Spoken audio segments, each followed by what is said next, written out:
Adele suddenly realized her son was with a man she recognized from a wanted post online. Before she could react, the man grabbed her son by the neck. This needs to happen. Adele wanted to scream for help, but then she noticed blood by the man's ear. Terrified, she chose to stay silent and do as he said. Even when a police car passed by, she didn't dare make a sound. Back at their house, as the man had instructed, he didn't act violently. Instead, he collapsed into a chair. Exhausted, there was something in his eyes that felt more like defeat than danger. He introduced himself as Frank. He said he wasn't a killer. He just needed a place to rest for one night and would leave the next day. To protect Adele from legal trouble, he gently tied her to a chair, saying that way she couldn't be charged with harboring a fugitive. Frank was careful not to hurt her. Then he went to the kitchen and made lunch. He even blew on each bite to cool it before feeding her. Adele couldn't believe this gentleman could be a murderer. Her son felt the same. Frank didn't seem anything like the man described on TV. Just as Frank was preparing to leave, a police car happened to patrol the area, so he stayed, waiting for a better chance to escape. The next morning, Frank made breakfast. The tension from the day before had eased. When Adele took her first bite, she was stunned. Frank's cooking was incredible. To repay her for letting him stay, Frank began doing chores around the house. He replaced the fuse in the car, chopped firewood for the winter, cleaned every room,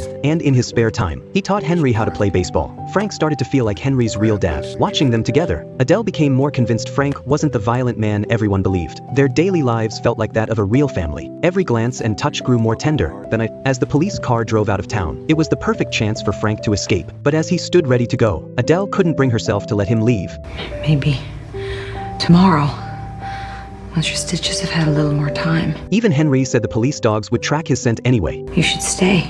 Frank didn't say anything, but after that, he never mentioned leaving again. He kept doing work around the house, taught Henry how to change a tire. Frank had become part of their lives. Henry, who had never known a father's love, finally felt what a family was supposed to be. They enjoyed dinners, watched TV together in the evenings. But one day, the news reported Frank's escape again. Frank knew then he couldn't stay forever. He couldn't run from who he was. Wanting Adele to truly know him, he told her everything. He once loved a woman. 6 months into their relationship, she gave birth. Frank knew the child wasn't his, but still, he chose to be a father. After they got married, she dressed up and went out every night, leaving Frank at home to raise the child.